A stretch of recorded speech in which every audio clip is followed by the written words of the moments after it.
Assalamualaikum teman-teman, kembali lagi bersama kami di cerita horor story. Di kesempatan kali ini kita akan melanjutkan cerita Pitung Dino ya. Sebelum cerita kita mulai, alangkah baiknya tekan tombol like, subscribe, dan jangan lupa aktifkan loncengnya agar kalian yang pertama mendapatkan notifikasi saat saya upload video terbaru.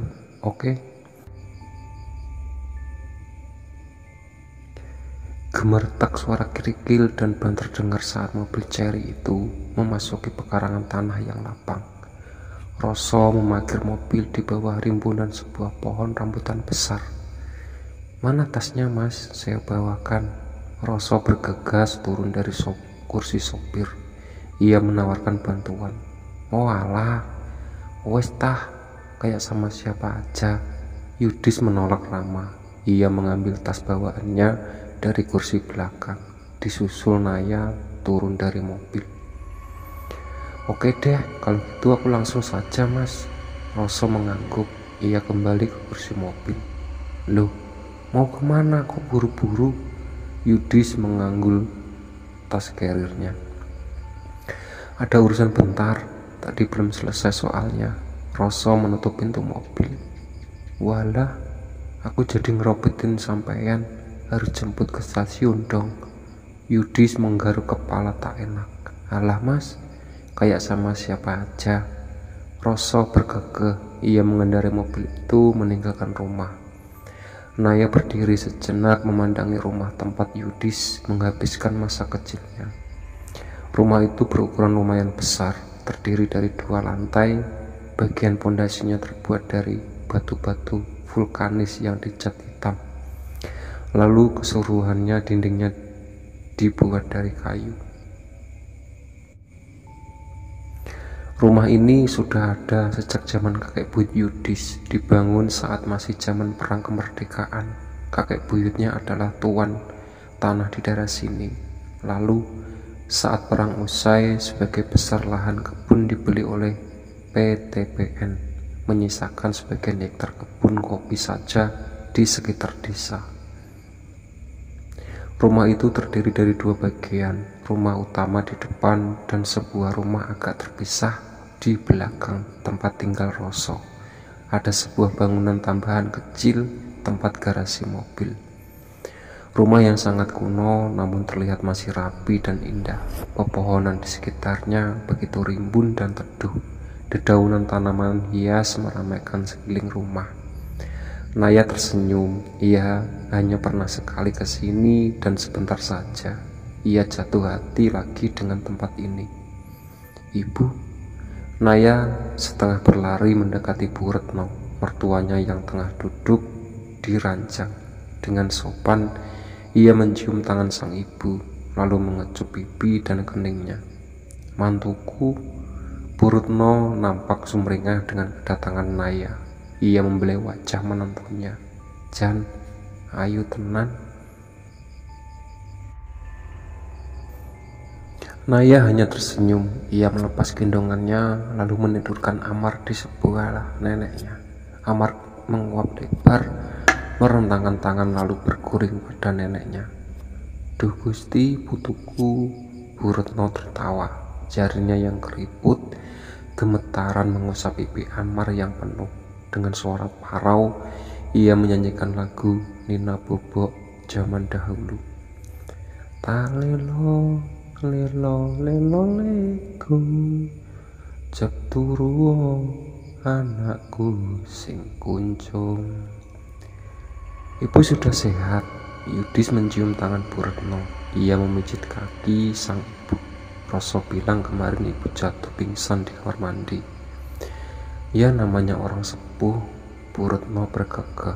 Wanita berusia 75 tahun itu nampak bahagia dengan kedatangan anak dan menantunya, terlebih dengan kedatangan cucunya yang baru kali ini bisa bertemu langsung.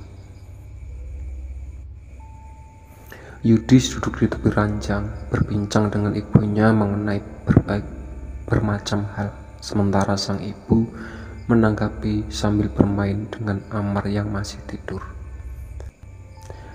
Naya meninggalkan mereka berdua melepas kangen. Ia berjalan ke teras, tangannya menyentuh dedaunan hias yang banyak tumbuh di pekarangan.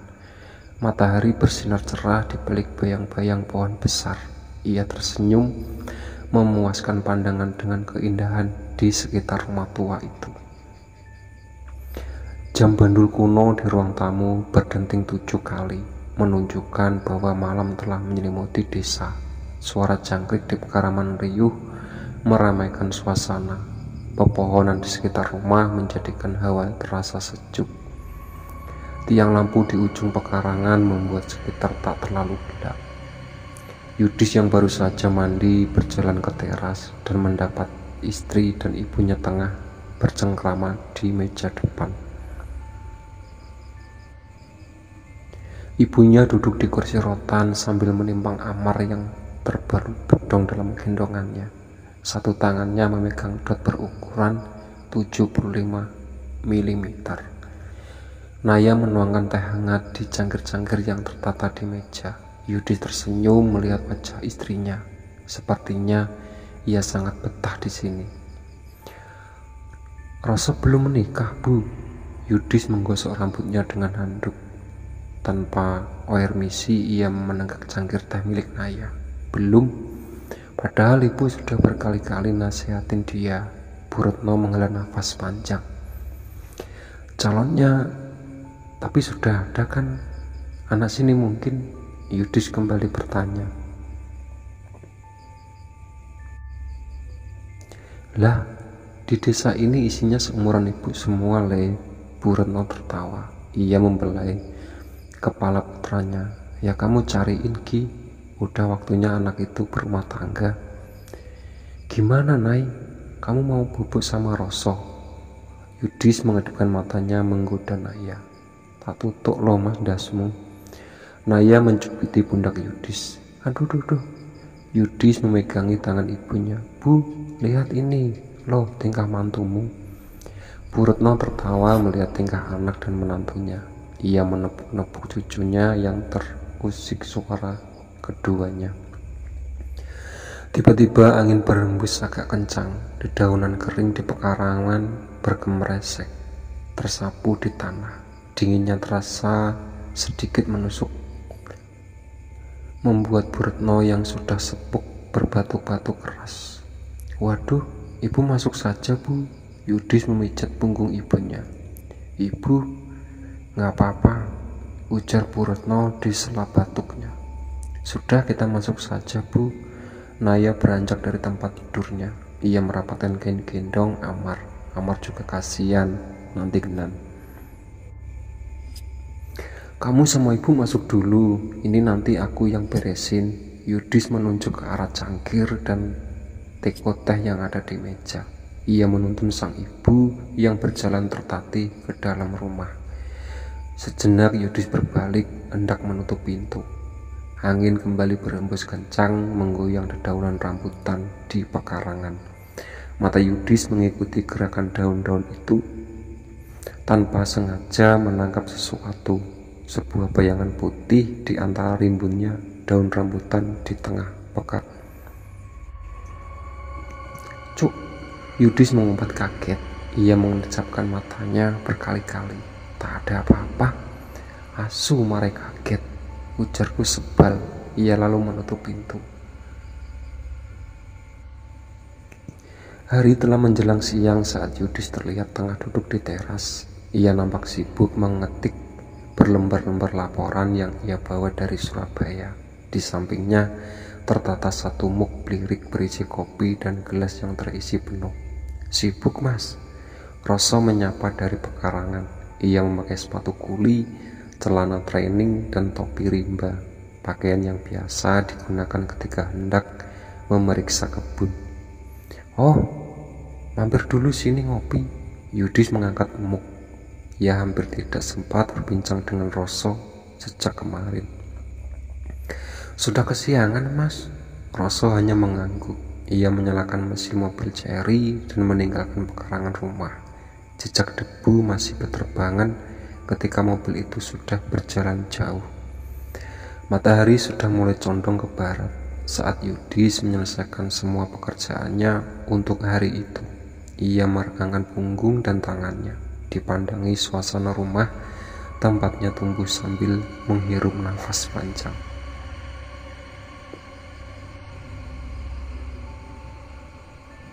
Kelihatannya ia tak perlu terlalu khawatir dengan kondisi ibunya.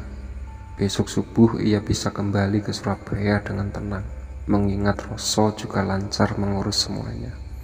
Sejenak kemudian sebuah SMS masuk dari kantor. Pesan dari atasannya mengenai progres sumari pengiriman kargo selama seminggu terakhir. Oke Pak, saya akan kirim berkas tersebut secepatnya. Yudis menekan tombol send dan mengirim balasan kepada bosnya di Surabaya. Ia harus memaketkan berkas kerjaannya melalui pos sore ini juga. Yudis memasukkan beberapa bendel lembaran dan berkas kerja di dalam amplop coklat besar.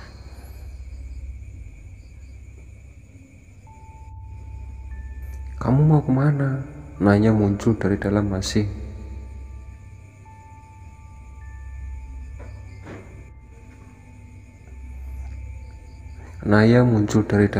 mengenakan mukena. Aku harus ke kantor, pos kirim kerjaan. Yudis memasang jaket. Ia memandangi jam tangannya sejenak. Adanya di kota, kalau nggak berangkat sekarang keburu tutup. Nggak makan siang dulu, tinggal dikit tuh di meja habisin. Aduh, nggak keburu. Yudis hanya menggeleng tanpa menoleh. Tangannya sibuk menuliskan alamat tujuan di amplop. Amar? Yudis bertanya singkat. Habis ganti popok, lagi di kamar tidur sama ibu. Naya mengamati suaminya. Ia mendekat dan duduk di kursi sebelah Yudis. Nyampe sini jam berapa? Ya, sebelum makan malam udah sampailah. Yudis mengecup kening Naya. Naya tersenyum. Ia mengantar Yudis sampai teras. Cahaya matahari yang hangat menyapu wajah Naya membuatnya sedikit memincingkan mata. Jan, bujuku ayu tenan, kinclong, kena sinar matahari, komentar Yudis sambil menstater Supra Fit milik Roso. Motor ini memang selalu tinggal di rumah. Naya tersipu-sipu mendengar gombalan Yudis. Nanti malam mau dimasakin apa? Susu. Yudis melempar kode. Ih. Naya melempar sandal. Ada yang lain di senyummu yang membuat lidahku gugup tak bergerak. Ada pelangi di bola matamu yang memaksa diriku untuk bilang, aku sayang kamu. Naya menyanyi kecil mengikuti lagu yang diputar di radio. Ia tampak serius mengiris wortel, kol, dan bahan-bahan lain untuk membuat sup ayam. Makan malam yang enak dan hangat, tapi simpel. Jarum jam di dinding dapur menunjukkan angka 2:30 sore. Mertua sudah minum obat dan kini tengah tertidur dan Amar di kamar. Oe. Naya tersentak dan tanpa sengaja sedikit mengiris jarinya. Amar tiba-tiba menangis keras sekali. Aduh Amar, pasti bikin ibu terganggu. Naya bergegas menuju kamar mertuanya sambil mengulum jarinya yang teriris. Ia membuka pintu dan melihat ke arah ranjang. Ibu mertuanya tengah tertidur menghadap dinding membelakangi cucunya. Sementara si kecil nampak menangis keras. Kenapa nak? Lapar ya?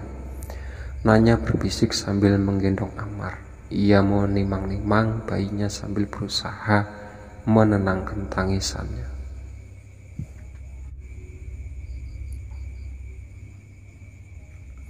Entah kenapa bayinya menangis keras sekali. Lalu samar-samar di tengah suara tangis Amar terdengar suara lain. Naya berhenti sejenak. Ia mengejutkan wajah mencoba mendengar dengan seksama. Suara erangan yang berat terdengar begitu dekat. Naya menatap sosok mertuanya yang masih berbaring menghadap dinding. Apa mungkin suara itu berasal dari ibu mertuanya? Ibu. Naya memanggil pelan. Ibu masih tidur. Tak ada jawaban. Ibunya terlihat tenang. Namun suara itu masih tetap terdengar. Naya kembali berfokus kepada Amar. Ia menepuk-nepuk lembut bayinya untuk menenangkannya. Namun suara arangan itu mulai terasa mengganggu. Perlahan Naya mendekati samping ranjang. Ia berusaha melihat wajah ibunya. Apakah masih tertidur atau tidak? Ya Tuhan, Naya hampir saja menjatuhkan Amar karena kaget. Ia menahan nafas. Jantungnya terasa copot. Menghadap dinding, terlihat wajah ibunya yang melotot. Sekeliling matanya menghitam, mulutnya terbuka lebar. Jari-jari kurusnya terentang kaku. Suara parau dan berat itu masih terdengar dari mulutnya. Kenapa Bu Retno, Mbak? Roso bergegas menuju rumah utama. Sore itu ia baru selesai dengan pekerjaannya di kebun. Selesai berganti baju, Roso menyeduh kopi dan membawanya ke teras. Ia hendak menyisip kopi lanangnya saat melihat Naya berlarian, menggendong Amar ke arahnya. Gak tahu, tapi ibu aneh. Naya berjalan cepat di samping Roso. Bu. Roso memanggil keras begitu masuk ruang tamu.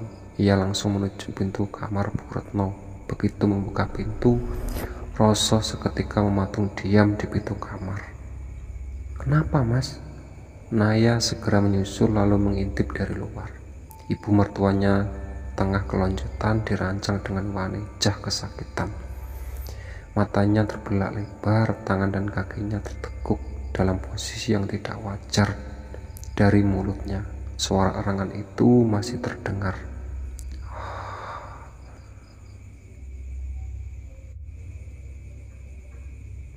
Bu, Roso berlari mendekat.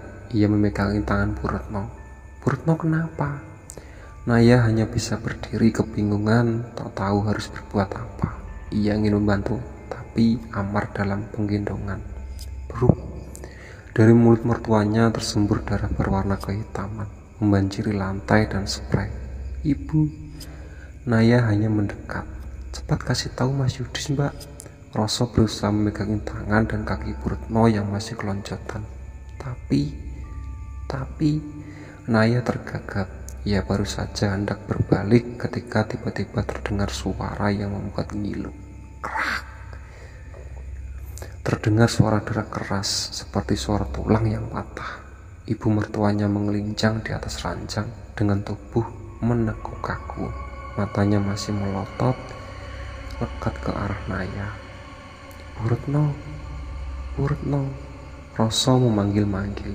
Naya hanya bisa berdiri menatap penuh kengerian saat suara patah tulang itu terdengar beberapa kali. Suara arangan pelan itu masih terdengar. Lalu pelan-pelan suara itu menghilang. Bu Retno berhenti bergerak. Bersamaan dengan itu, sayup terdengar suara adzan asar. Roso terdiam beberapa saat. Lalu menyentuhkan jari ke hidung majikannya itu, ia menoleh ke arah Naya dan menggeleng. Naya masih berdiri mematung, air matanya meleleh melihat kondisi wanita di depannya. Ia masih terdiam memandang ke arah wajah sang mertua.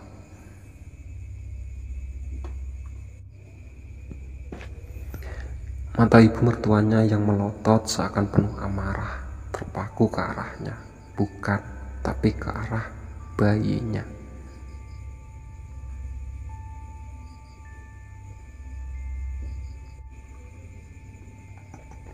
Astagfirullah, lirik Mas Ilham mengelus dadanya.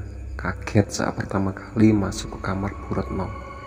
Mas Ilham adalah laki-laki seusia Yudis yang dianggap sebagai tokoh agama di daerah setempat, merupakan lulusan IAIN Jember yang kini tengah mengajar di madrasah. Piye Mas? Tanya Roso. Hal yang pertama yang ia lakukan adalah memanggil Mas Ilham setelah memastikan Bu Retno sudah meninggal. Lebih baik bersihkan bekas darah itu dulu, Mas. Ilham memberi instruksi. Ia mendekati ranjang dan menutup mata Bu Retno. Panggil orang-orang yang bisa dipercaya atau saudara buat mengurus jenazah. Siap Mas. Roso mengangguk dan bergegas melaksanakan perintah Mas Ilham. Yudis yang baru saja tiba dari kota terlihat menangis di samping ranjang. Ia tak percaya dan tak rela untuk percaya bahwa ibunya meninggal seperti ini.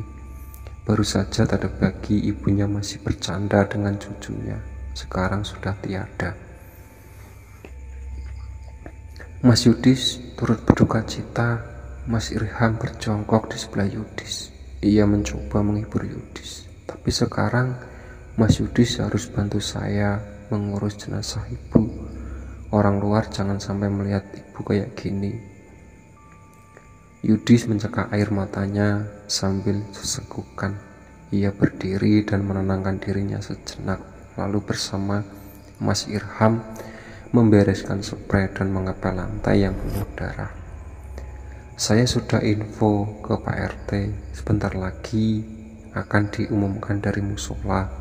Mas Irham memberi informasi, semoga orang-orang sudah pada pulang dari kebun. Jam 4 sore langit mulai gelap. Puluhan burung-burung berterbangan cepat berlomba-lomba kembali ke sarangnya. Bau air sudah mulai tercium, bertanda bahwa hujan sebentar lagi turun. Di luar, tetangga yang laki-laki sibuk memasang terop inventaris musola. Beberapa lainnya bergegas ke makam untuk menggali liang peristirahatan Bu Retno. Di dalam, ibu-ibu sibuk merawat jenazah Bu Retno. Mereka memandikan dan mengafani Bu Retno sebelum membaringkan di karpet yang digelar di ruang tamu. Beberapa ibu-ibu nampak sedikit kaget dengan kondisi Bu Retno saat mereka memandikannya. Beberapa bagian tubuhnya terasa patah, namun yang sedikit membuat mereka merinding adalah bagian organ, rongga mata dan ujung-ujung jari Bu Retno yang menghitam. Mereka sedikit berkasak-kusuk satu sama lain, namun memilih untuk menyimpannya demi nama baik almarhumah. Sebagai ibu-ibu yang sudah sibuk di dapur menanak nasi dan mengiris daging sapi, lainnya menyiapkan kopi panas, Naya juga berada di dapur mencoba membantu mereka. Setelah tentunya menundukkan Amar di kamar Yudis. "Wes mbak, sampai di depan saja," ujar salah satu ibu-ibu. Ia menenangkan Naila yang masih sembab. "Biar di dapur, kami saja yang ngurusin." "Nggih bu." Naya mengangguk. Ia beranjak dari dapur menuju ruang tamu. Di ruang tamu, jenazah Bu Retno dibaringkan di tengah, ditutupi jari coklat bermotif kaung. Di sampingnya sebuah keranda tertutup kain hijau bertuliskan kalimat syahadat sudah disiapkan. Naya berdiri depan ruang tamu. Ia menatap lekat jenazah mertuanya. Masih teringat jelas ekspresi sang ibu beberapa saat lalu. Matanya yang terbuka menatap tajam kepadanya. Bulu kuduk Naya merinding. "Sini nduk, bantuin." Sebuah suara parau membuyarkan lamunan Naya. Seorang nenek tetangga sebelah menyentuh tangan Naya. Suara perempuan itu sangat menenangkan, membuat Naya merasa nyaman. Naya duduk di sebelahnya dan ikut memerangi untaian bunga dan potongan pandan untuk dipasang di atas keranda. "Biar jalan ibunya wangi," ujar si nenek. Jemari tuanya bergerak pelan menusukkan bunga dan pandan ke jarum rangkaian kembang. Pandan ini selalu ada dalam kondisi hidup orang Jawa. Buat bubur ketan saat lahir, selamatan, nikahan, bahkan saat sudah meninggal pun masih menemani kita. Naya hanya tersenyum. Bau pandan yang baru dipotong itu begitu menusuk. Jujur saja ia tidak terlalu suka, tapi ia tetap membantu si nenek untuk meronce. Beberapa saat kemudian mereka mendapat info bahwa liangnya sudah siap. La ilaha illallah, la ilaha illallah. Iring-iringan pengantar jenazah terus mengucap tahlil menyusuri jalanan tanah menuju ke pemakaman. Beberapa hari dari mereka membawa nisan, yang lain membawa kayu-kayu di depan. Karena saat langit sudah menggelayut gelap, maka hanya tetangga dan warga laki-laki yang pergi mengiring. Menjelang tengah jalan, Rintik hujan mulai turun, dan tak perlu waktu lama sampai akhirnya deras. Yudis dan Roso menggotong keranda di posisi paling depan. Mereka diam, tak banyak bicara. Kedua orang tua itu nampak sangat kehilangan, menatap lurus jalannya basah, tak mempedulikan derasnya hujan yang membasahi tubuh mereka. Iring-iringan tiba di pemakaman. Langkah kaki mereka sedikit terhambat oleh tanah yang becek. Mata Mas Irham memicing melihat keriuhan para penggali kubur di tengah derasnya hujan. Mas Irham melepas sandalnya dan berlari mendekat, meninggalkan para pengiring di belakang. Ia menyadari apa yang terjadi. Para penggali tengah sibuk membuang galian tanah merah memenuhi bagian dalam. "Cepat bantu sini," seorang teriak dari dalam. "Kenapa ini?" Mas Irham tanggap, melipat celana selutut, lalu tangannya langsung meraih cangkul. "Gara-gara hujan, Mas," jawab si penggali. Ia menunjuk beberapa jalur air yang mengalir deras dari sekitar galian. "Tanahnya ambrol, barusan saja." Iringan jenazah tiba di lubang kubur. Yudis dan Roso meletakkan keranda di dekat tanah galian makam. Mereka segera membantu penggalian tanah ambrol yang menutupi peristirahatan terakhir Bu Retno. Warga yang lain nampak mulai berbisik-bisik. Yudis sedikit banyak bisa mendengarnya. Telinganya mulai terasa panas. "Apa bisa gali lubang lain?" Yudis berhenti sejenak. Ia memandangi sekitar, mencari lokasi kosong yang tidak terendam air. "Butuh waktu lama, Mas. Sebentar lagi matahari tenggelam." Mas Irham menunjuk ke langit yang mulai temaram. Ia masih terus mencangkul tanah. Dilarang hukumnya mengubur mayit di sekitar waktu itu. "Gimana?" Yudis bertanya pada Roso sebagai orang terdekatnya di sini. Sampean putranya lebih berhak memutuskan. Roso menyeka wajahnya dengan tanah penuh lumpur. Lagi pula, kasihan Bu Retno kalau harus menunggu lama di bawah hujan begini. Beberapa lama kemudian, lebih dari separuh tanah berhasil digali keluar. Sesuai saran Mas Irham dan Roso, jenazah Bu Retno diturunkan dalam galian yang sebagian tembok tanahnya ambrol. Walaupun liangnya tidak berbentuk kotak sempurna, yang penting galian di sekitar jenazah sudah layak. Lalu semua orang di sana berdiri diam, membuat suasana pemakaman terasa begitu haru di bawah guyuran hujan deras. Mas Irham berjongkok melepas semua ikatan tali kafan Bu Retno dibantu Yudis dan Roso. Kini saatnya mengumandangkan azan terakhir bagi jenazah. Mas Irham bersiap. Ia mengangkat tangan kanannya menutupi telinga lalu menarik nafas panjang. Bibirnya membuka ucapan takbir pertama. Allah Akbar. Kilatan cahaya membelah langit, suara geledek di udara. Astagfirullah. Seluruh pengiring tersentak. Mereka nampak sangat terkejut dengan suara petir di atas mereka. Bisik-bisik terdengar, bahkan lebih dari yang tadi. Yudis menatap ke arah langit yang masih menghujaninnya. "Tenang bapak-bapak."